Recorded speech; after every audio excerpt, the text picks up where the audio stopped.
Here we are, 2 days after Thanksgiving, 2009, cutting down our first real tree ever as a married couple. We're sick and tired of the old fakie, and I think it's sick and tired of us too. It's falling apart.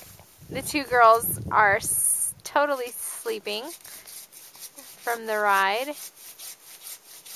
And we took the Rhino out, which was very fun.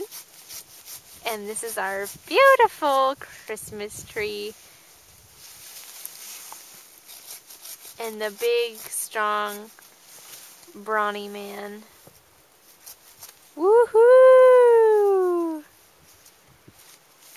Getting this baby down in 5 seconds flat.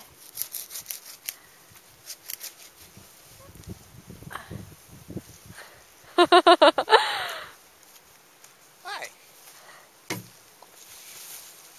Oh my! Nice! This is when it pays to be the mom. What do we think? It's gorgeous. It's pretty inexpensive. Oh, strap Now, into the Rhino. we're putting the Christmas tree in our dining room this year. We'll see how it goes.